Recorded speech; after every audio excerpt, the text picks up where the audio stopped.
Oui, j'aimerais bien rendre grâce à Dieu pour l'Institut théologique de Cotonou. Cet institut qui est utilisé par Dieu pour faire de grandes choses. Personnellement, j'ai découvert l'ITC en 2016. Et lorsque je suis arrivé à l'ITC en 2016, j'ai commencé à suivre les cours et en temps j'ai abandonné. J'ai abandonné pour certaines contraintes, des contraintes de temps et aussi d'organisation. Mais ce qui m'a touché, c'est que malgré les difficultés que j'éprouvais à suivre les cours, ce qui m'a fait abandonner, j'ai vu de la miséricorde de la part du directeur de l'ITC, le pasteur Arnold Messanvi, que je salue au passage. Et ce petit témoignage, je ne lui ai jamais dit, mais je pense que c'est bien qu'il le sache aujourd'hui. C'était en 2016, je revenais de mon ordination à Accra, et là, immédiatement, j'ai abandonné l'ITC. Du genre, je suis déjà ordonné, je n'ai plus besoin de suivre des cours, je suis déjà pasteur. Genre, être pasteur avec le diplôme, ça va. Alors que j'avais oublié l'aspect théologique, l'aspect bagage, l'aspect formation. Et lorsque j'ai abandonné, le pasteur ne m'a pas bousculé, mais il m'a rencontré un dimanche lorsque je revenais de l'église et il m'a exhorté. Et non seulement il m'a exhorté, il m'a imposé de venir faire les examens que j'avais refusé de faire. Il me l'a imposé et par respect pour lui, je suis allé faire les examens. Et l'année qui a suivi, je me suis inscrit non en UV mais en auditeur libre, en tant qu'auditeur libre parce que j'étais toujours dans ce schéma où je me disais, je suis déjà pasteur, j'ai une ordination, je n'ai pas besoin de suivre des cours, avoir un diplôme d'ITC, mais je vais quand même de toute façon suivre les cours.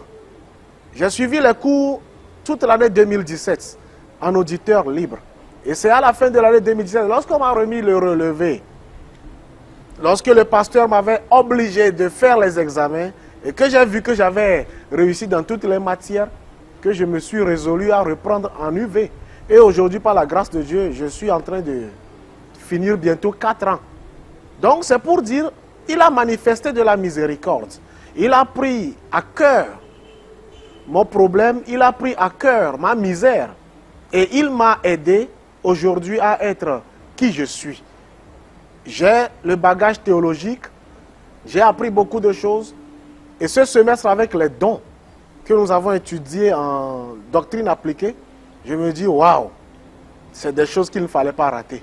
Et l'ITC, c'est un endroit où tout chrétien qui a besoin de connaître la doctrine, de connaître la parole, afin de connaître son identité, pour marcher en nouveauté de vie, pour marcher en identité chrétienne, tout chrétien a besoin de l'ITC. Que tu sois à Cotonou ou ailleurs, tu as besoin de l'ITC. Un institut qui enseigne la parole, puisqu'il n'y a qu'une seule parole de Dieu, la vraie. Donc un institut qui enseigne la parole de Dieu. Et lorsqu'on est à l'ITC, on est outillé. Je rends grâce également pour le cours d'épître paulienne que nous avons suivi ce semestre. Un cours qui nous enseigne le fondement, la base de la doctrine. Également, nous avons fait le cours de biographie missionnaire, histoire de voir ce que les héros de la foi ont fait pour propager la parole de Dieu, que le Seigneur les fortifie, sans oublier le survol de l'Ancien Testament qui nous donne une idée sur ce qui s'est passé dans le temps. Donc, toute cette symbiose, forcément, permet aux chrétiens d'avoir une assise spirituelle pour ne pas se laisser aller à tout vent de doctrine. Que Dieu bénisse l'ITC et toi qui m'as suivi, que Dieu te fortifie à faire le pas vers l'Institut théologique de Cotonou. Nous sommes ici depuis 2016 et si nous sommes toujours là, c'est qu'il y a quelque chose ici. Merci.